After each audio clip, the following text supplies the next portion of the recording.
बिस्मिल्लाहिर्रहमानिर्रहीम। 10th class. आज हम chapter 17 information and communication technology के कॉन्सेप्चुअल क्वेश्चन सॉल्व करेंगे।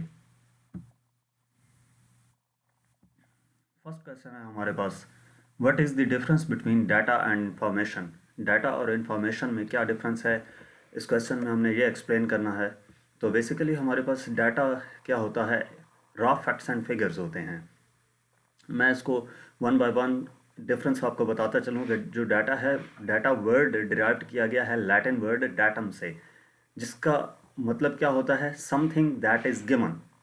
और इन्फॉर्मेशन क्या है, इन्फॉर्मेशन लैटिन वर्ड से, लैटिन वर्ड इन्फॉर्मेटिव से वर्ड बना है इन्फॉर्मेशन, जिसका मतलब होता है फॉर्मेशन और कॉन्सेप्शन।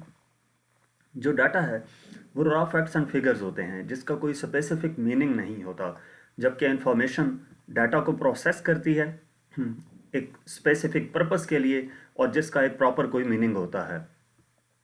डाटा हमारे पास क्या है, इंडिपेंडेंट ऑफ द इंफॉर्मेशन, यानी कि ये इंफॉर्मेशन पे डिपेंड नहीं कर रहा होता, लेकिन इंफॉर्मेशन डाटा पे डिपेंड कर रही होती है। डाटा हमारे पास एक ऐसी चीज़ होती है जिसके मुतालिक हम कोई प्रॉपर डिसीजन नहीं ले सकते, लेकिन इंफॉर्मेशन जो होता है, इंफॉर्मेशन जो होती है वो हमारे पास इस काबिल होती है कि हम उससे कोई ना कोई डिसीजन ले सकें। मैं अगर जनरल सी बात करूं डाटा और इंफॉर्मेशन से मुतालिक, तो जो डाटा है वो हमारे पास जैसे अगर सिंपल लिखा है, एक नाम लिखा हुआ है अली, तो हम अली के बारे में कुछ भी कंसिडर नहीं कर सकते कि अली क्या है, स्कूल में पढ़ता है, कॉलेज में पढ़ता है, यूनिवर्सिटी में पढ़ता है, कौन सी क्लास में है, कहाँ रहता है, कुछ इसके बारे में नहीं मालूम हो सकता। तो सिंपल अली क्या है, डाटा है। लेकिन अगर हम लिख दें कि Ali is going to school, तो एक कंप्लीट सेंटेंस आ गया। अब ये हमारे पास इंफॉर्मेशन है कि हम अली के बारे में जान सकते हैं कि अली क्या कर रहा है, या Ali is reading in 9th class. तो हम इस तरह से डाटा और इंफॉर्मेशन में डिफरेंस कर सकते हैं। नेक्स्ट हमारे पास क्वेश्चन नंबर 2 है, briefly explain the process of transfer of information via radio waves through air। Explain करना है process of transfer of information, कि रेडियो वेव्स के ज़रिए से जो इंफॉर्मेशन ट्रांसफ़र होती है एयर से, वो कैसे ट्रांसफ़र होती है। तो इसका बेसिकली सिंपल सा कॉन्सेप्ट है कि हमारे पास एक ट्रांसमीटर लगा होता है। ठीक है, ट्रांसमीटर क्या काम करता है, रेडियो वेव्स आर्टिफिशियली एक इलेक्ट्रॉनिक डिवाइस से ट्रांसमिट की जाती है ना, तो उसको ट्रांसमीटर का नाम दिया जाता है। ट्रांसमीटर इनकोड करता है, मॉड्यूलेट और इनकोड या मॉड्यूलेट करता है मैसेज को। कौन सा मैसेज, जो उसे प्रोवाइड किया गया था। सपोज हम क्या कर रहे हैं, माइक के ज़रिए से बोल रहे हैं, तो वो जब कंप्यूटर में एंटर हुई तो वहाँ पे आगे क्या होगा, एक ट्रांसमीटर लगा होगा जो उन को उस जो इलेक्ट्रिकल सिग्नल था, जो हमारा साउंड कन्वर्ट हो गया था इलेक्ट्रिकल सिग्नल में, उस इलेक्ट्रिकल सिग्नल को क्या करता है, वेव की सूरत में कन्वर्ट कर देता है। ठीक है, उसके साथ साथ ट्रांसमीटर के साथ एक एंटीना कनेक्ट होता है, जो ये काम करता है कि उन वेव्स को, वो जो कन्वर्ट हुई थी वेव्स, किस में, जो इलेक्ट्रिकल सिग्नल था ना, मॉड्यूलेशन या इनकोड्स की मदद से वो मैसेज एम्पलीट्यूड और फ्रीक्वेंसी की सूरत में एक वेव की सूरत में आ गया था। ये जो एंटीना लगा होता है, ये एंटीना उन वेव्स को रेडिएट करता है।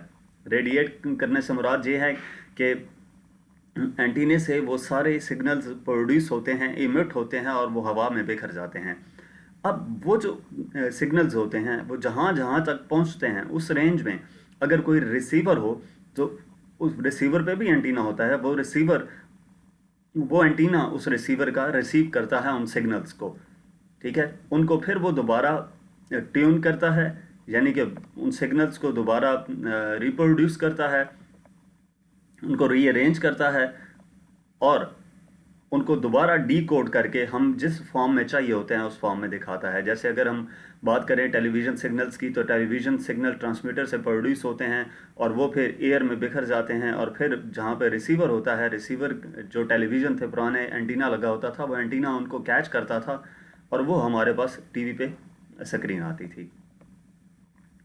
तो इस प्रोसेस के ज़रिए से जो रेडियो वेव्स होती हैं वो एयर में ट्रैवल करती हैं। नेक्स्ट हमारे पास क्वेश्चन नंबर 3 है, what is the difference between primary and secondary memory, why do we need both in computers. Primary memory और सेकेंडरी मेमोरी में क्या डिफरेंस है और हमें इन दोनों की क्यों ज़रूरत होती है। तो सबसे पहले आपको प्राइमरी मेमोरी के बारे में बताऊं। प्राइमरी मेमोरी हमारे पास कंप्यूटर की मेन मेमोरी होती है और ये डाटा को टेम्परेली स्टोर करती है, यानी कि कुछ देर के लिए, परमानेंट ये स्टोर नहीं करती। ये फास्ट होती है। ये वो रीजन होता है कंप्यूटर सिस्टम में जहाँ पर डाटा स्टोर होता है कंप्यूटर सीपीयू के लिए, for quick easy and direct access, जैसा कि हार्ड डिस्क होती है हमारे पास, ठीक है। जबकि सेकेंडरी मेमोरी की अगर हम बात करें तो ये एक्सटर्नल मेमोरी होती है और डाटा को परमानेंटली सेव करती है। ये काफ़ी स्लो होती है प्राइमरी मेमोरी के निस्बत।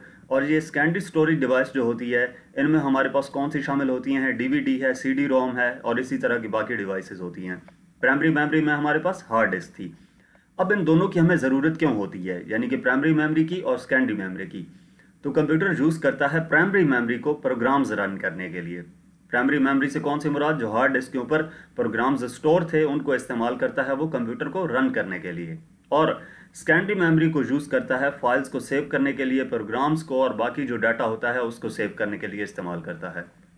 जैसे हमें एक चाहिए होता है ना, क्या कहते हैं, MS ऑफिस अगर हम इंस्टॉल करना चाहते हैं तो हमें MS ऑफिस का सॉफ्टवेयर चाहिए। वो सॉफ्टवेयर या तो हम नेट से डाउनलोड करते हैं या फिर हमें CD DVD की सूरत में मिल जाता है। तो वो CD DVD क्या चीज़ होती है, सेकेंडरी मेमोरी होती है। तो इस वजह से हमें दोनों प्राइमरी मेमोरी और सेकेंडरी मेमोरी की ज़रूरत पड़ती है एक कंप्यूटर के लिए। नेक्स्ट क्वेश्चन नंबर 4 है, what is difference between RAM and ROM of computers. Computers की रैम एंड रोम में क्या डिफरेंस है। तो इसका डिफरेंस भी वन बाय वन आपको बता देता हूँ। रैम हमारे पास टेम्परेरी स्टोरेज है। टेम्परेरी स्टोरेज से मुराद ये है कि कुछ देर के लिए डाटा इस पर स्टोर होता है। रोम जो है इस पर परमानेंट स्टोर रहता है, यानी कि एक बार स्टोर कर दिया तो वो हमेशा उसके ऊपर वो डाटा रहेगा। उसके बाद RAM stores data in MBs। जो रैम है वो डाटा स्टोर करती है MBs में, यानी कि कैपेसिटी बताई गई है, मेगाबाइट्स में डाटा स्टोर होता है। जबकि रोम में जो डाटा स्टोर होता है वो GBs गीगाबाइट में स्टोर होता है, गीगाबाइट में। रैम वोलेटाइल मेमोरी है। वोलेटाइल मेमोरी से मुराद यही है कि टेम्परेरी स्टोरेज होती है, ये टेम्परेरी स्टोर करता है डाटा को। नॉन वोलेटाइल मेमोरी वो होती है कि हमारे पास जिसके ऊपर परमानेंट डाटा स्टोर रहे। रैम हमारे पास नॉर्मल ऑपरेशंस के लिए यूज़ की जाती है, जबकि जो रोम होती है वो यूज़ होती है स्टार्टअप प्रोसेस ऑफ कंप्यूटर, यानी कि कंप्यूटर जब स्टार्ट होता है ना तो उस टाइम इसे रोम से डाटा चाहिए होता है। रैम क्या है, writing data is faster in RAM. RAM के लिए जो डाटा चाहिए होता है वो फास्टर होता है, ठीक है। और जो रोम होती है उसके लिए जो डाटा चाहिए होता है वो स्लोअर होती है। डाटा चाहिए नहीं, मतलब डाटा फास्टर होता है रैम में, और रोम में जो डाटा होता है वो स्लो होता है, ठीक है। ये आपने याद रखना है।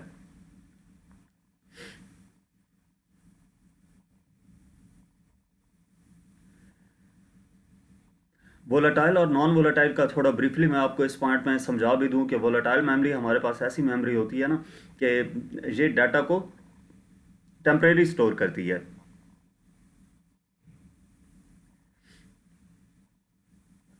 यानी कि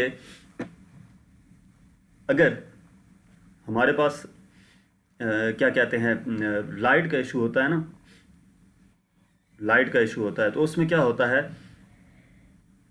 कि अगर लाइट चली जाए तो उस वक्त जो हमारे पास होती है रैम, उसमें जो डाटा स्टोर होगा वो सेव नहीं रहता। जबकि रोम में अगर लाइट चली जाए, हम दोबारा कंप्यूटर ऑन करें तो रोम में जो डाटा स्टोर होता है वो सेव रहता है। इसकी बेस्ट एग्जांपल अगर आपको दूं तो हम MS वर्ड, एक्सेल या पावर पॉइंट पे कोई भी काम कर रहे थे और काम करने के दौरान पूरा पेज हम टाइप कर चुके हैं। उस टाइपिंग के एंड तक हमने उस फाइल को अगर सेव नहीं किया था तो वो पेज हमारे पास सामने लिखा तो जा चुका है, वो कहाँ पे सेव हो रहा है, वो रैम में। तो अगर लाइट चली जाती है तो उसके बाद हम दोबारा ऑन करेंगे तो वो हमारे पास पेज वो शो नहीं होगा, क्योंकि हमने उसको सेव नहीं किया।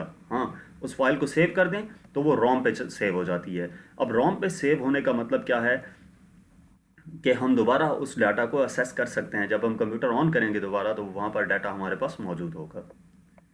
नेक्स्ट क्वेश्चन नंबर 5 है, why optical fibre is better than electric wire for communication process. Optical fibre electric wire की निस्बत ज़्यादा बेटर क्यों है। तो हमारे पास जो ऑप्टिकल फाइबर है, ये डायग्राम में दिखाई गई है। ऑप्टिकल फाइबर में जो डाटा ट्रांसमिट होता है वो इन फॉर्म ऑफ लाइट होता है। अब लाइट की स्पीड आपको पता है, स्पीड ऑफ लाइट बहुत ज़्यादा फास्ट होती है, तो इस वजह से जो ऑप्टिकल फाइबर्स हैं वो यूज़ की जाती हैं डाटा ट्रांसमिशन के लिए। ऑप्टिकल फाइबर्स ट्रांसमिट करती हैं इंफॉर्मेशन लार्ज डिस्टेंस पे लाइट की सूरत में, और लाइट जो है डेफिनेटली ट्रैवल करेगी तो मिनिमम लॉस ऑफ एनर्जी आएगा। इसी तरह फाइबर ऑप्टिक्स को सिलेक्ट करने का, यानी कि वायर की निस्बत फाइबर ऑप्टिक्स को प्रायोरिटी देने का एक वजह यह भी है कि जो वायर्स होती हैं, केबल्स होती हैं, उनके ऊपर डाटा हाई स्पीड में ट्रैवल नहीं कर सकता जितना कि ऑप्टिकल फाइबर में करता है। Fibre optic cable transmit data करती हैं स्पीड अप टू 100 GB, जो कि काफ़ी ज़्यादा हाई है रेगुलर केबल्स की निस्बत, जो कि ऑलमोस्ट 30 GB पर सेकेंड डाटा ट्रांसफ़र करती हैं। ठीक है, यानी कि जो ऑप्टिकल फाइबर है वो 100 GB पर सेकेंड डाटा ट्रांसफ़र करती है, जबकि रेगुलर केबल्स जो होती हैं वो 30 GB पर सेकेंड डाटा ट्रांसफ़र करती हैं। तो इस वजह से ऑप्टिकल फाइबर को ज़्यादा फ़कीयत दी जाती है, ये ज़्यादा यूज़ किया जाता है। नेक्स्ट हमारे पास क्वेश्चन नंबर 6 है, why is the storage capacity of hard disk greater than a floppy disk और DVD यूजली। कि स्टोरेज कैपेसिटी जो हार्ड डिस्क की होती है वो ज़्यादा होती है फ्लॉपी डिस्क और DVD की निस्बत। इसकी रीज़न क्या है? तो हार्ड डिस्क डाटा स्टोर करती है पर square inch of recording surface. कि जो हार्ड डिस्क है वो डाटा किस तरह स्टोर कर रही होती है? पर square inch of the recording surface. जिस सरफेस पे डाटा रिकॉर्ड होना है उसके पर स्क्वायर इंच पे डाटा सेव हो रहा होता है। Because aluminium platters are less sensitive than floppy disk और DB due to variations in temperature and humidity and to mechanical stress. क्योंकि जो एल्यूमिनियम प्लेटर्स होते हैं, ये बेसिकली जो होती है ना हमारे पास स्टोरेज कैपेसिटी हार्ड डिस्क की, वो एल्यूमिनियम प्लेटर्स की बनी होती है। तो एल्यूमिनियम प्लेटर्स लेस सेंसिटिव होते हैं फ्लॉपी डिस्क और DVD की निस्बत। ये प्लेटर्स क्या हैं, या जो हार्ड डिस्क के एल्यूमिनियम प्लेटर्स, ये क्या चीज़ें हैं, ये आगे हम फर्दर क्वेश्चन आएगा तो उसमें डिटेल में आपको समझाऊंगा। तो फिलहाल यहाँ पे मैं सिर्फ इतना बता रहा हूँ कि एल्यूमिनियम प्लेटर्स जो हैं वो लेस सेंसिटिव होते हैं फ्लॉपी डिस्क और DVD की निस्बत। तो इस वजह से जो वेरिएशंस होती हैं टेम्परेचर या ह्यूमिडिटी की, वो काफ़ी कम होती हैं और मैकेनिकल स्ट्रेस भी काफ़ी कम होता है। This allows the hard disk to have more tracks per radial inch and to write more bits per inch along each track. तो इसकी वजह से हार्ड डिस्क जो है उसके ऊपर ज़्यादा ट्रैक्स होते हैं पर रेडियल इंच, और वो ज़्यादा बिट्स पर इंच राइट कर सकता है उस हार्ड डिस्क के प्लेटर्स के ऊपर डाटा। अब यूँ समझ लें कि जो है ना हार्ड डिस्क के प्लेटर्स जो होते हैं, यानी कि फ्लॉपी अगर आप देखें या CD देखें तो वो भी हमारे पास सर्कल शेप में होती है, लेकिन उनके दरमियान लचक ज़्यादा होती है। जबकि हार्ड डिस्क का जो प्लेटर होता है उसमें लचक इतनी ज़्यादा नहीं होती, तो इस वजह से डाटा उसके ऊपर ज़्यादा राइट किया जा सकता है। नेक्स्ट हमारे पास क्वेश्चन नंबर 7 है, what is the main difference between telephone and cellular phone. Difference क्या है फ़ोन टेलीफोन और सेलुलर फ़ोन में? टेलीफोन से मुराद वायर वाला फ़ोन है जो रेड कलर का दिखाया गया है, और सेलुलर फ़ोन हमारे पास ये वाला हो सकता है। ये तो एंड्रॉयड मोबाइल है हमारे पास ना, तो सेलुलर फ़ोन वो होता है जो हम हाथ में उठाते हैं, मतलब बटनों वाला फ़ोन, वो समझ लें, या इसको भी हम सेलुलर फ़ोन कहते हैं। ये उसकी एडवांस्ड शेप है। तो लैंडलाइन जो होते हैं वो इलेक्ट्रिकल करंट्स को यूज़ करते हैं साउंड ऑफ वॉइस को रिसीव करने के लिए, यानी कि जो हम बोलते हैं वो जो साउंड है उसको रिसीव करने के लिए या सेंड करने के लिए इलेक्ट्रिकल करंट यूज़ करती हैं लैंडलाइन फ़ोन। जबकि जो सेल फोन्स होते हैं वो वायरलेस टेक्नोलॉजी इस्तेमाल करता है। सेल फोन यूज़ करते हैं इलेक्ट्रोमैग्नेटिक रेडियो वेव्स सेंड और रिसीव करने के लिए, साउंड को सेंड और रिसीव करने के लिए सेलुलर जो सेल फोन्स होते हैं वो इलेक्ट्रोमैग्नेटिक रेडियो वेव्स यूज़ करते हैं। ये इलेक्ट्रिक करंट को यूज़ कर रहे थे, वायर्स को यूज़ कर रहे थे, वायर, और ये यूज़ कर रहे हैं रेडियो वेव्स को। तो इस वजह से जो टेलीफोन होता है ये वाला, ये जो लैंडलाइन फ़ोन था ये एक प्लेस पे फिक्स होता है, जबकि सेलुलर फ़ोन जो होता है वो हम कहीं भी साथ लेकर जा सकते हैं। तो इसलिए इसके अंदर फंक्शंस भी इससे ज़्यादा होते हैं, तो ये सेलुलर फ़ोन जो होता है वो ज़्यादा यूज़ किया जाता है इसकी निस्बत, लैंडलाइन फ़ोन की निस्बत। नेक्स्ट हमारे पास क्वेश्चन नंबर 8 है, how is data stored in a hard disk, describe briefly. ये हमारे पास इस चैप्टर का लास्ट क्वेश्चन है कि डाटा हार्ड डिस्क पे कैसे स्टोर होता है, इसको ब्रीफली एक्सप्लेन करना है। तो ये डायग्राम बनी हुई है, मैं डायग्राम के साथ साथ आपको चीज़ें समझाता जाता हूँ कि पहली चीज़ जो डाटा स्टोर होता है हार्ड डिस्क पे वो इन द फॉर्म ऑफ 0 एंड 1 होता है। ये आपको मालूम है कि कंप्यूटर जितनी भी वर्किंग कर रहा होता है वो 0 1 की फॉर्म में कर रहा होता है। वो पार्ट ऑफ हार्ड डिस्क जो डाटा स्टोर करता है उसको हम प्लेटर का नाम देते हैं। ठीक है, ये हमारे पास प्लेटर्स होते हैं जो सीडी की तरह के आपको नज़र आ रहे हैं, लेकिन ये सीडी की निस्बत ज़्यादा हार्ड होते हैं। ठीक है, ये प्लेटर्स हैं, इनके ऊपर डाटा स्टोर होता है। ये यहाँ पर 3 प्लेटर्स दिखाए गए हैं। Each accessed via read write header on a movable arm. हर एक के ऊपर एक रीड राइट हेडर लगा होता है, यानी कि वो रीड भी कर सकता है और राइट भी कर सकता है वो हेडर। उसका काम ये होता है कि इस प्लेटर के ऊपर जो भी डाटा स्टोर है उसको रीड कर सके, या अगर हम राइट करना चाहते हैं तो वो उसको राइट भी कर सके। Platters are circular disk made up of a non magnetic material, जैसे एल्यूमिनियम होता है, ग्लास है या सिरामिक है। प्लेटर्स जो होते हैं हमारे पास सर्कुलर डिस्क होती है जो कि नॉन मैग्नेटिक मटेरियल के बने होते हैं, जैसा कि एल्यूमिनियम अलॉय या गिलास होता है या सिरामिक है, coated with the thin layer of a magnetic material. कि नॉन मैग्नेटिक मटेरियल का बना हुआ प्लेटर, उसके ऊपर कोटिंग की गई होती है एक मैग्नेटिक मटेरियल की। प्लेटर्स को फर्दर सेपरेट किया जाता है ट्रैक्स और सेक्टर्स में, यानी कि उसके ऊपर ट्रैक्स होते हैं, ये इस तरह एक ऑरेंज कलर का आपको ट्रैक दिखाया गया है, एक ये है, इसके साथ एक और इस तरह का होगा, फिर एक और होगा, तो इस तरह डिफरेंट ट्रैक्स इसके ऊपर बने होते हैं। उन ट्रैक्स को मजीद डिवाइड किया जाता है सेक्टर में। ये देखें आप, पर स्क्वायर इंच सेक्टर बना हुआ है, यानी कि इसका ही एक पीस, उसको सेक्टर का नाम दे दिया गया। अब ये 4 सेक्टर मिलाए तो क्लस्टर ऑफ 4 सेक्टर्स आ गया है। हार्ड डिस्क इंफॉर्मेशन को स्टोर करती है in the form of magnetic field. Magnetic field की सूरत में हार्ड डिस्क इंफॉर्मेशन को स्टोर करती है।